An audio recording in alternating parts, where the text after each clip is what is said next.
झांगी ने लाओ तियन से कहा कि वे एक लाइफ बोट तैयार करे। लाओ तियन झांगी के कान में बोला, हमने सिर्फ 2 लाइफ बोट्स तैयार की हैं, अगर हम उन्हें दे दें तो। झांगी ने उसे कहा, राफ्ट देना तो ठीक है, लेकिन क्या सच में तुम उन्हें लाइफ बोट देने वाले हो? लाओतियन समझ गया और तुरंत मुस्कुराकर लोगों को रबर बोट लाने के लिए ले गया। हालांकि जू यून क्यू और बाकी लोगों ने झांग यी के इस कदम का विरोध की, लेकिन पहाड़ के दक्षिण की वजह से समुद्र में फेंके जाने के बाद अब वे इन 2 न्योन लोगों के साथ हुई घटना को आसानी से स्वीकार कर रहे थे। कम से कम झांगी ने उन्हें एक बोट दी थी, सीधा समुद्र में नहीं फेंका। लाओतियन ने जैसे ही रबर बोट ला दी, वे दोनों न्योन लोग रोने लगे, लेकिन झांगी की आंखों में ठंडक थी। उसे उनकी जिंदगी और मौत से कोई फर्क नहीं पड़ता था। वास्तव में इस जहाज पर ज्यादातर लोगों के जीवन मृत्यु से उसे कोई मतलब नहीं था। फिर भी इंसानियत के नाते उसने उन्हें 3 दिन का ड्राई फूड दे दिया। इन तीनों से निपटने के बाद झांग यी ने कहा, सब अपने अपने काम में लग जाओ। लोग अपने अपने विचारों के साथ केबिन में लौट गए। अधिकतर लोग आपस में कह रहे थे, ये छोटे नियॉन लोग कितने छिपे हुए थे, मुझे तो इनका पता ही नहीं चला था। इन्हें मरना ही चाहिए था। मुझे लगता है कि मिस्टर झांग ने बिल्कुल सही किया। वे हमारे हुआशू देश के जहाज पर आए ही क्यों? उन कमीने लोगों ने हुआशू की धरती पर अत्याचार किया, मुझे गुस्सा आ गया। अगर मैं वहां होता तो उनसे लड़ जाता। चे हई चेंग जाने से पहले झांग यी के प्रति अपनी वफादारी दिखाने बोला, मिस्टर झांग, मैं आपको नीचे की हर परेशानी की रिपोर्ट करूंगा। आप निश्चिंत रहे, जब तक मैं यहां हूं आपको कोई असुविधा नहीं होगी। चे हई चेंग अच्छा कुत्ता था, शायद पूरी तरह वफादार नहीं, लेकिन अपने साथियों को काटकर खुद को बचाने में कोई समस्या नहीं थी। झांग यी ने उसे हल्की मुस्कान के साथ देखा और कहा, बहुत बढ़िया, उन पर नजर रखना, लेकिन याद रहे किसी को काटना मत। मुझे जहाज पर गड़बड़ पसंद नहीं, वरना सबसे पहले मैं तुम्हें ही निपटाऊंगा। चेहाईचेंग ने घबराकर सिर हिलाया। मिस्टर झांग, वफादार रहूंगा। सबके चले जाने के बाद झांगी ने देखा कि जू यूनक्यू रेलिंग के पास खड़ी थी, दूर जाती रबर बोट को करुणा भरी नजरों से देख रही थी। झांगी ने उसकी भावनाओं को नजरअंदाज करना सही समझा। दुनिया की क्रूरता को खुद महसूस करने देना ही बेहतर था। लेकिन जू यूनक्यू ने उससे कहा, झांगी, जब तुम उन्हें जीने के अधिकार से वंचित करते हो तो तुम्हें अंदर से खुशी मिलती है ना? अगर यामाडा मासामी बुरा आदमी नहीं बल्कि एक साधारण न्योन व्यक्ति होता, तब भी क्या तुम उसे समुद्र में फेंक देते? झांगी ने बिना किसी हिचकिचाहट के कहा, बिल्कुल, इसमें मेरे लिए कोई फर्क नहीं। मैं उन्हें कुछ नहीं देता, ना वे मुझे। वे अच्छे हों या बुरे, उन्होंने मेरे लिए कुछ नहीं किया। तो अगर मुझे खुशी मिलती है तो मैं उन्हें जहाज से फेंक सकता हूं। वह मुस्कुराया और कहा, और याद रखना, मैंने उन्हें कुछ दिन और जीने का मौका दिया। उन्हें मेरा धन्यवाद करना चाहिए। जू युनक्यू ने कहा, अगर वे जहाज पर नहीं चढ़ते तो शायद अब भी जिंदा होते। झांग ये जोर से हंस पड़ा और कहा, मिस जू, तुम बहुत भोली हो। जिस दिन से वह यानलियू आइलैंड पर उतरा था, तभी से तय हो गया था कि जो लोग ली झोंगयू से जुड़े हैं, वे या तो उसके साथ होंगे या मर जाएंगे। सोर्स ऑफ गॉड के बारे में यह रहस्य लीक नहीं हो सकता। जू युनक्यू ने यह समझते ही झटके में झांग यी की ओर देखा। उसके चेहरे पर हैरानी झलक रही थी, लेकिन झांग यी ने उसे नजरअंदाज किया और जो केयर के साथ केबिन में चला गया। इस बीच यानलियू ग्रुप में चे हाइचिंग गर्व से नीचे उतरते हुए सोच रहा था, वह झांग यी का सबसे खास आदमी बन गया। नीचे आते ही कुछ लोगों ने उसे पकड़ लिया और बोला, छे है नारी, तुमने नोटो नाव को और सगावा अकिहारा को क्यों फंसाया? एक इंसान ने उसकी कॉलर पकड़ते हुए कहा, तुमने उन्हें जीने का मौका क्यों नहीं दिया? चे हेइचेंग ने बिना भाव के जवाब दिया, अरे, मैं सिल्ला से हूं। सिल्ला के लोग नियोन से नफरत नहीं करेंगे तो कौन करेगा? और शुक्र मनाओ कि मैंने तुम्हें बचा लिया। अब तुम्हें सिर्फ यह सोचना है कि जिंदा कैसे रहना है। उसने खिड़की से बाहर विशाल बर्फीले समुद्र को देखा और गंभीरता से कहा, कोई नहीं जानता कि यह जहाज किनारे तक पहुंचेगा या नहीं। इसलिए जो भी करना हो, बस जिंदा रहने के लिए करो। ली जोंगयू चुपचाप साइड में खड़ा देख रहा था। उसने चा हाईचेंग के खिलाफ कोई एक्शन नहीं लिया। उसकी बातें सुनने के बाद वह सोचते हुए अपने रूम में वापस चला गया। इस वक्त उसके रूम में झांग वेइवेई और यानलियू ग्रुप के कुछ मॉडरेट मेंबर्स मौजूद थे। जैसे ही ली जोंगयू उसके कमरे में आया, उसने उलझन भरे अंदाज में कहा, मिस्टर झांग बहुत निर्दयी है। अब समझ नहीं आ रहा कि जियांगनान क्षेत्र से मदद मांगना सही था या नहीं। वह बिस्तर के किनारे बैठ गया। झांग वेई वेई ने उसे पीछे से गले लगाते हुए कहा, यह तुम्हारी गलती नहीं है। अगर हम उस आइलैंड पर रहते तो 1 महीने से ज्यादा जिंदा नहीं बचते। मां वेनिंग ने शांत आवाज में कहा, हालात मुश्किल हैं और वह इंसान सख्त है, लेकिन मुझे नहीं लगता कि वह बुरा इंसान है। कमरे में सभी ने यह सुनकर सिर उठाया। मां वेनिंग ने गंभीरता से समझाया, बाहर की दुनिया यानलियो आइलैंड से भी ज्यादा क्रूर है। यहां जिंदा रहने के लिए कीमत चुकानी पड़ती है। ऐसे माहौल में दया दिखाना मुश्किल होता है। एनर्जी के समय में सख्त नियमों की जरूरत होती है। कम से कम उसने हमें खाने और रहने की सुविधाएं दी है। मां वेनिंग की बातों से सबका तनाव कुछ कम हुआ, लेकिन झांग वेई वेई असहमत थी। उसने कहा, लेकिन किसी पर्सनल दुश्मनी को पूरी कम्युनिटी पर थोपना सही नहीं। यामाडा मसामी ने गलती की, उसे सजा मिलनी चाहिए थी, लेकिन बाकी 2 लोग निर्दोष थे। मां वेनिंग ने सिर हिलाया और कहा, स्नोफॉल में कोई भी स्नोफ्लेक निर्दोष नहीं होता। सब कुछ कर्मों का चक्र है। बाइमो झांग यी से डरकर बेहोश हो गया था। होश में आते ही वह बड़बड़ाने लगा, ओ माय गॉड, ये सब बहुत डरावना है। आइजनमैन, जो सामने वाले बेड पर था, उसने चुप रहने का इशारा किया और दरवाजे की ओर इशारा किया। चाहैचेंग ने 2 नियॉन पुरुषों के खिलाफ गवाही दी थी, जिससे बाकी लोगों में भी डर बैठ गया था। अगर किसी ने जांग यी के खिलाफ कुछ कहा तो उसे भी रिपोर्ट किया जा सकता था। बाइमो तुरंत चुप हो गया और फिर ऊंची आवाज में बोला, मिस्टर जांग ने एकदम सही किया। मुझे भी नियॉन लोगों से नफरत है। उन्हें पहले ही मर जाना चाहिए था। आइजनमैन ने भी सपोर्ट में कहा, कैप्टन के हर निर्णय का मैं पूरा सपोर्ट करता हूं। कमरे के बाकी लोग भी अपनी वफादारी जताने लगे, क्योंकि डर था कि चा हैचिंग दरवाजे के बाहर सुन रहा होगा। तभी चा हैचिंग अंदर आया और व्यंग्य से मुस्कुराते हुए कहा, वाह, कब से सब इतने वफादार हो गए। फिर उसने दरवाजा बंद किया और कहा, अब से मैं मिस्टर जांग का रिप्रेजेंटेटिव हूं।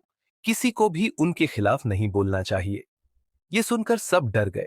यामाडा मसामी और बाकी 2 को समुद्र में फेंकने के बाद चा हैचेंग अगले दिन झांगी से मिलने पहुंचा।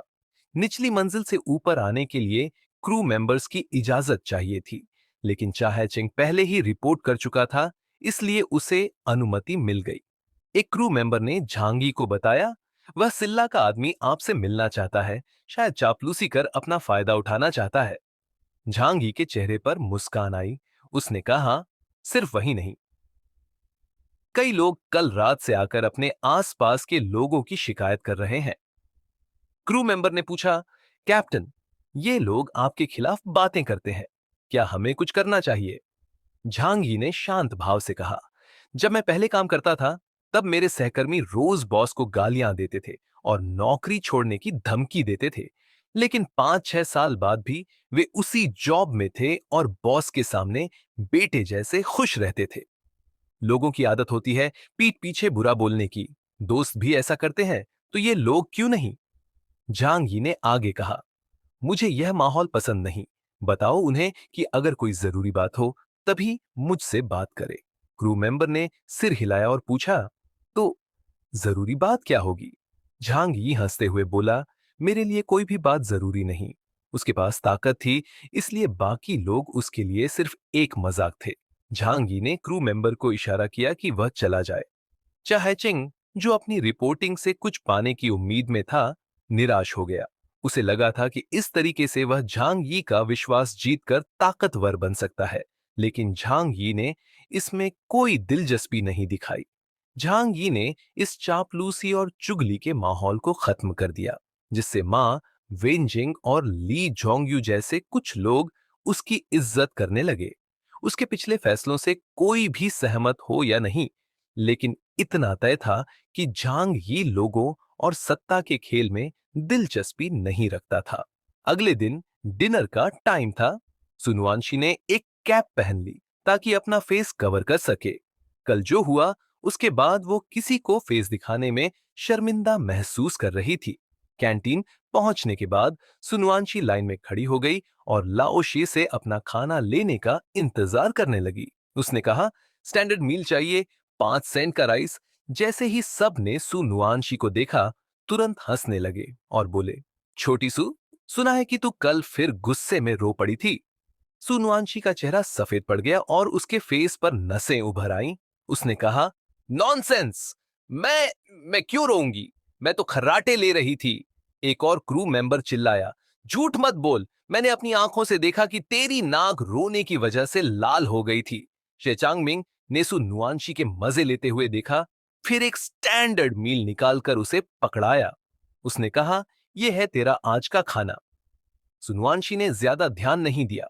उसने जल्दी से खाना उठाया और अपने रूम में चली गई। इस वक्त उसमें और हिम्मत नहीं थी कि यहां रुके, वरना क्रू वाले उसके बारे में क्या क्या कहेंगे, ये सोचकर ही उसे बुरा लग रहा था। रूम में पहुंचकर उसने चम्मच उठाया और मुंह में पहला कौर डाला। लेकिन कुछ बाइट्स लेने के बाद उसे अजीब सा टेस्ट महसूस हुआ। सुनवांशी को पहले तो लगा कि ये आज की स्पेशल डिश है, मगर जैसे जैसे उसने खाया उसे महसूस हुआ कि खाना खराब हो चुका था। राइस तो ठीक था, लेकिन फ्राई की हुई वेजिटेबल्स में कुछ गड़बड़ थी और फ्रोजन चिकन भी फ्रेश नहीं था। क्योंकि वो गर्म तेल में तला गया था, इसलिए पहले मुंह में फर्क नहीं पता चला। लेकिन कुछ और बाइट्स लेने के बाद उसके नाजुक टेस्ट बड्स ने पहचान लिया कि कुछ सही नहीं था। वो झटपट एक पुराने बाल्टी के पास जाकर उल्टी करने लगी। थोड़ी देर बाद गुस्से से भरी हुई वो सीधे शे चांगमिंग के पास जाकर सवाल करने लगी, लाओ शे, आज का सारा खाना खराब क्यों है?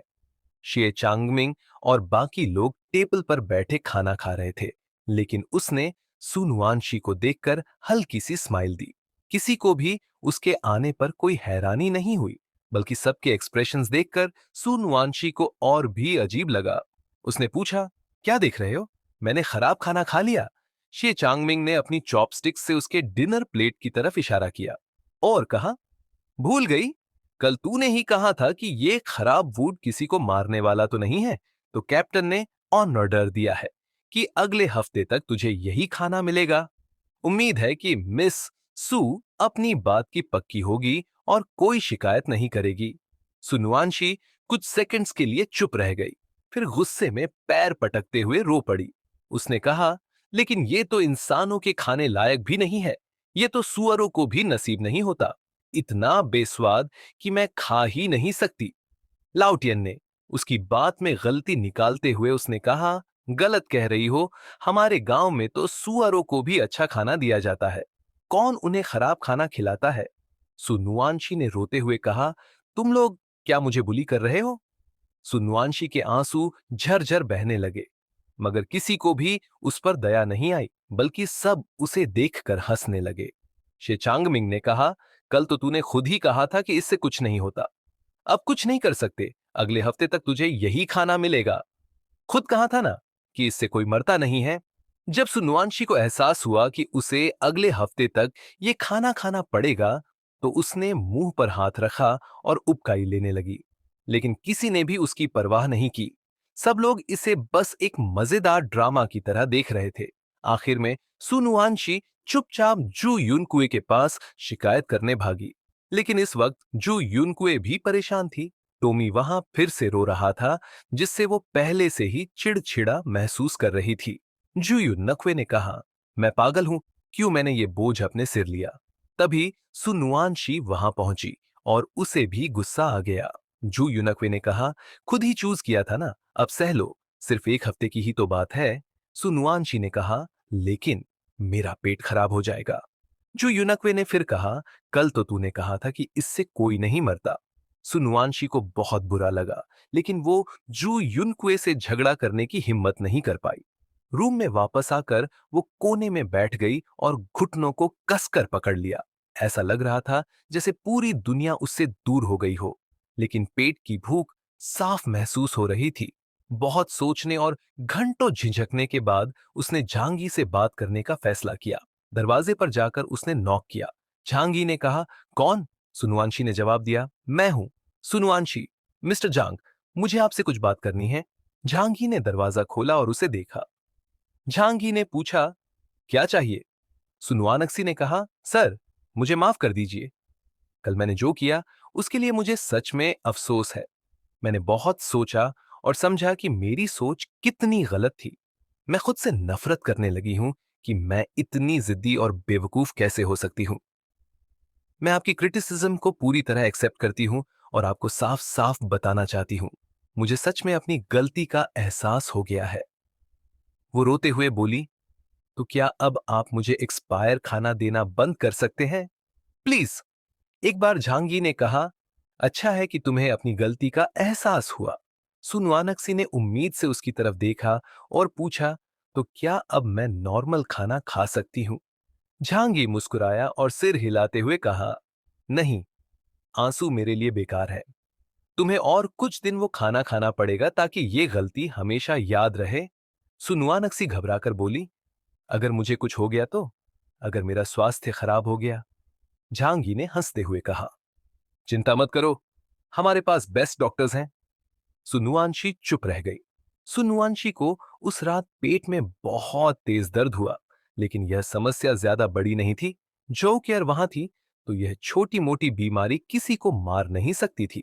झांगी को उसका यह लड़की का बिहेवियर पसंद नहीं था, इसलिए उसने जो केयर से कहा कि वह उसे ठीक कर दे।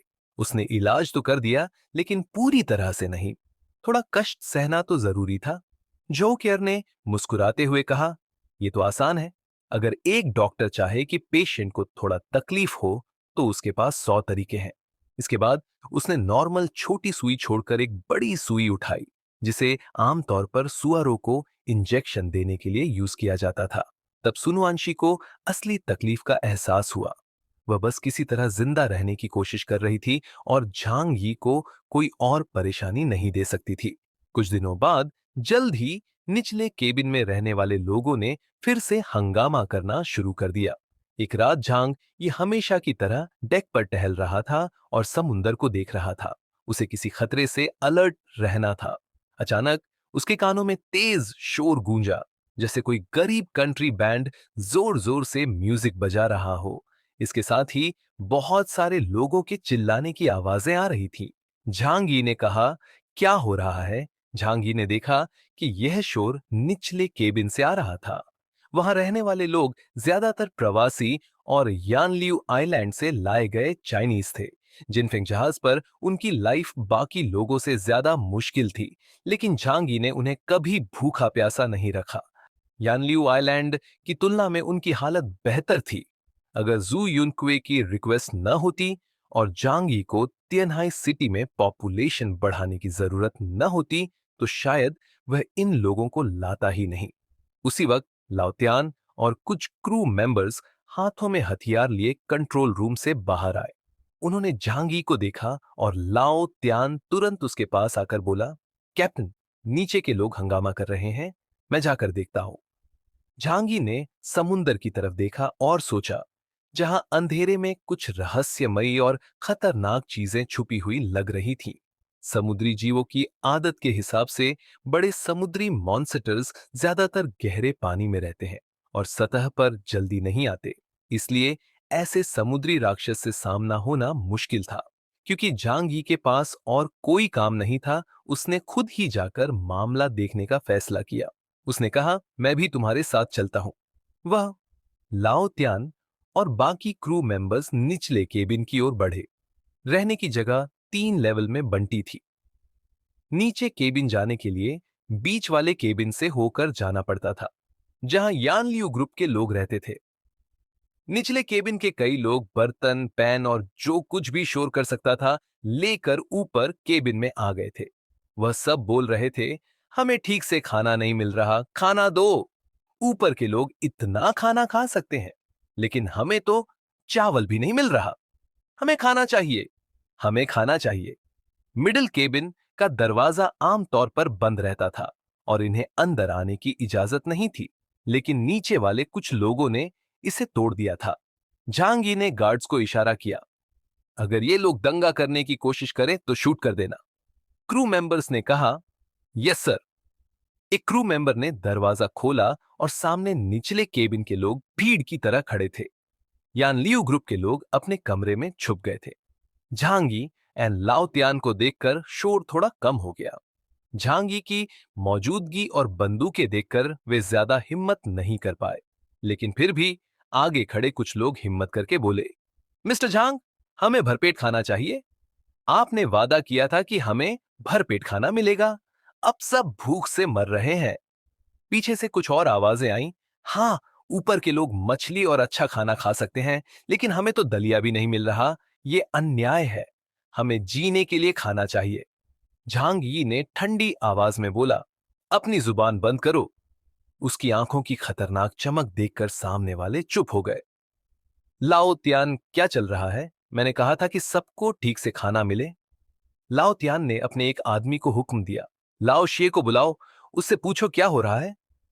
झांग यी की गंभीरता देखकर लोग शांत हो गए और इंतजार करने लगे। झांग यी ने कहा, इधर खड़े मत रहो, ठंडी हवा लग रही है, चलो ऊपर चलते हैं और इस पर अच्छे से बात करते हैं। झांग यी कभी खाने को फालतू में नहीं देता था, लेकिन जरूरत से कम भी नहीं देता था। दूसरी दुनिया में उसके पास बहुत सप्लाई थे। अगर किसी ने सच में इनका खाना रोक रखा था, तो वह इसे सही करेगा। लेकिन अगर ये लोग जानबूझकर खाने की बर्बादी कर रहे थे या बेहतर खाना मांग रहे थे, तो वह इसे बर्दाश्त नहीं करेगा। यान लियू आइलैंड छोड़ने के 10 दिनों में यह पहली बड़ी समस्या थी। झांग यी ने सभी लोगों को ऊपर डेक के एक बड़े वेयरहाउस में बुलाया। 20 मिनट में सब आ चुके थे, सिवाय कंट्रोल रूम में तैनात कुछ क्रू मेंबर्स के। लोगों के ग्रुप साफ बंटे हुए थे। कमरे में इतनी कुर्सियां नहीं थीं, ज्यादातर लोग जमीन पर बैठे थे या दीवार के सहारे खड़े थे। जू यून कुए ने झांगी से पूछा, क्या हुआ? झांगी ने उसे देखा और शांत आवाज में कहा, अभी पता चल जाएगा। उसने उस आदमी को बुलाया जिसने हंगामा शुरू किया था। वह एक फिशरमैन लू दहाई था, जो सर्वाइवल के बाद अपने भाइयों के साथ यानलियू आइलैंड गया था। लू दहाई खड़ा हुआ और आत्मविश्वास से बोला कि निचले केबिन में खाने की कमी है। हमारा खाना हमेशा कम रहता है और हर कोई आधा भूखा ही रहता है। मिस्टर जांग, हमने शुरू में कुछ नहीं कहा, क्योंकि आपने हमें यहां लाकर हमारी जान बचाई। इसलिए अगर हमें कुछ खाने को ना भी मिले, तो भी हमें सहना पड़ेगा। ज्यादा से ज्यादा हम भूखे मरेंगे। झांगी ने कहा, हर किसी का खाना तय मात्रा में मिलता है, किसी का हिस्सा नहीं कट सकता। अगर किसी का पेट ज्यादा बड़ा है, तो उसे खुद पर कंट्रोल रखना होगा। तुम्हें कम खाना चाहिए। जब तुम भूखे हो तो सिर्फ एक चिंता होती है, लेकिन अगर तुम पेट भरकर खाओगे तो हजारों परेशानियां आ जाएंगी। लूदहाई ने जल्दी से कहा, हमारे पास ज्यादा कुछ खाने को नहीं है। बड़े लोग सिर्फ आधा पेट भर पाते हैं और बच्चे बस 70% तक खा पाते हैं। हमारे ग्रुप में कुछ मछुआरे हैं जो कड़ी मेहनत करते हैं, लेकिन फिर भी इतना बड़ा फर्क नहीं हो सकता। इस वक्त शे चांगमिंग को गुस्सा आ गया। शे चांगमिंग आगे बढ़ा और गुस्से से बोला, तू मुझे इल्जाम दे रहा है? क्या तू कहना चाहता है कि मैंने तेरा खाना रोक दिया? लू दहाई ने सिर झुका लिया और चुपचाप शे चांगमिंग और झांग यी की तरफ देखा। हालांकि उसने कुछ नहीं कहा, लेकिन उसका मतलब साफ था। झांग यी गुस्से में नहीं आया और पूछताछ जारी रखी। झांग यी ने पूछा, ऐसा क्या हुआ कि तुम अचानक हंगामा करने लगे? क्या लोग भूख से मर रहे हैं? इस पर कुछ क्रू मेंबर्स के चेहरे बदल गए। यहां तक कि झू यूनकुए, जो झांगी के पास बैठी थी, चुपचाप आईब्रोज चढ़ाने लगी, जैसे कुछ ऐसा था जो कहने में मुश्किल हो। इस अजीब माहौल में झांगी समझ गया कि जरूर कुछ ऐसा हुआ है जो उसे नहीं पता। लेकिन वह यह नहीं समझ सका कि खाने की कमी क्यों हो रही है। शे चांगमिंग खाने की चोरी नहीं कर सकता था, क्योंकि इसे छिपाने का कोई मतलब नहीं था। क्रू मेंबर्स का खाना इनसे कहीं बेहतर था। झांग यी ने ओल्ड टियान को देखा और आंखों से सवाल किया। टियान ने अजीब तरीके से मुस्कुराते हुए कहा, मिस्टर झांग, असल में बात यह है। फिर उसने पूरी कहानी बताई, जिससे सबको सच्चाई समझ आ गई। असल में बॉटम केबिन में खाने की कमी पहले दिन से ही थी। कारण अनजान था और टियान और बाकी क्रू मेंबर्स ने इस ओर ध्यान नहीं दिया। खाना बड़े कंटेनर में भेजा जाता था और लोग खुद जाकर लेते थे। झांगी ने सही मात्रा में खाना भेजा था, जो थियरी में सबके लिए काफी था। लेकिन फिर एक नई समस्या आ गई। अगर सिर्फ इतना ही होता तो लोग शिकायत नहीं करते। भूख तो थी, लेकिन मरने की नौबत नहीं आई थी। लेकिन वही पुरानी बात, समुद्र में रहते हुए क्रू मेंबर्स अकेलापन महसूस करते थे और उन्हें मानसिक और शारीरिक संतोष की जरूरत थी। इसलिए वे अक्सर नीचे केबिन में रॉक फ्लो ग्रुप या वहां की औरतों के पास जाते थे, और कुछ मर्दों के पास भी। रॉक फ्लो ग्रुप में कम लोग थे, जबकि बॉटम केबिन में ज्यादा महिलाएं थीं, और उनकी खाने की कमी ने कू के लिए एक सौदेबाजी का जरिया बना दिया। धीरे धीरे ये कांटेक्ट बढ़ता गया और बॉटम केबिन के लोग मिड और अपर केबिन के खाने को देख सकते थे। बॉटम केबिन के लोग, जिन्होंने कभी पेट भर कर नहीं खाया था, अब देखते थे कि ऊपर वाले कितनी ऐश कर रहे हैं। कुछ लोगों ने बताया कि क्रू मेंबर्स का खाना मांस और मछली से भरा होता था। मिड केबिन वाले भी अच्छी मात्रा में प्रोटीन लेते थे। इससे बॉटम केबिन के लोग खुद को रोक नहीं पाए और आज का यह दंगा हो गया। लू दहाई ने झांग यी की तरफ देखा। उसका गहरा रंग लाइट में चमक रहा था। उसने कहा, मिस्टर झांग, हम एहसान फरामोश नहीं हैं। हम आपके खिलाफ नहीं जाना चाहते, लेकिन हम सब एक ही देश के लोग हैं। फिर भी ये विदेशी आराम से जी रहे हैं और हमें भूखा रखा जा रहा है। अगर जरूरत हो तो हम काम करने के बदले खाना लेने को तैयार हैं। उसने यान लियू ग्रुप के विदेशियों की ओर इशारा किया। इसे बाइमो और बाकी लोग चौंक गए। उन्होंने बोला, ऐसा मत बोलो, विदेशियों का इसमें क्या कसूर? हम भी मेहनत कर सकते हैं और हमारा भी देश से प्यार है। झांग यी ने कहा, अब मुझे सारी बात समझ आ गई। समस्या की जड़ असल में खाने की कमी है ना? बॉटम केबिन के सभी लोगों ने सिर हिलाया। झांगी ने ये चांगमिंग की ओर देखा और बोला, लाओ शे, ये क्या मामला है? शे चांगमिंग तुरंत बोला, मिस्टर झांग, मुझे 100 बार भी मौका मिले तो भी मैं आपका आदेश नहीं तोड़ूंगा। मैं उनका खाना क्यों रोकूंगा? इसके अलावा मेरे पास इतना खाना रखने का कोई मतलब भी नहीं है। झांग यी ने सिर हिलाकर कहा, मुझे पता है। फिर उसकी नजर झू युनकुए पर पड़ी, जिसके चेहरे पर साफ बेचैनी थी। लेकिन झांग यी ने अजीब ढंग से मुस्कुराया। वह सोफे से उठा और वॉरहाउस के बीच जाकर खड़ा हो गया और उसने कहा, खाने की कोई कमी नहीं है, फिर भी लोग भूखे क्यों हैं? किसी को समझ नहीं आया। झांगी ने एक उंगली उठाई और कहा, इसका जवाब बहुत सिंपल है। ये तो सिर्फ मैथ्स का सवाल है, जिसे बच्चा भी समझ सकता है। उसने बॉटम केबिन के एक छोटे बच्चे के सिर पर हाथ रखा और पूछा, बच्चे, अगर खाने की कुल मात्रा वही रहे तो ऐसी कौन सी स्थिति होगी जब हर किसी को कम खाना मिलेगा? बच्चे ने तुरंत जवाब दिया, जब लोग ज्यादा हो जाएंगे। झांगी मुस्कुराया और उसके सिर पर हाथ फेरते हुए कहा, बहुत होशियार हो। झांगी ने सबको कहा, इसका सिर्फ एक ही मतलब बॉटम केबिन में छुपे हुए यात्री है। जैसे ही यह शब्द निकले, पूरा वॉरहाउस शोर शराबे से भर गया। यह कैसे हो सकता है? सिक्योरिटी इतनी टाइट थी, कोई कैसे घुस सकता है? ओल्ड टियान ने झांगी से कहा, मिस्टर जांग, हमने सख्ती से चेक किया था, कोई चोरी छुपे नहीं आया। झांगी को उन लोगों की याद आई जो हुक से जहाज पर चढ़ रहे थे। कुछ दक्षिण पूर्व एशियाई देश ऐसे लोग पैदा करते हैं जो चढ़ने में एक्सपर्ट होते हैं। कुछ तो पायरेट्स का काम भी करते हैं। झांगी ने कहा, अगर किसी ने अंदर आने में मदद की हो तो यह संभव है। उसकी नजर जू यूनकुए पर पड़ी।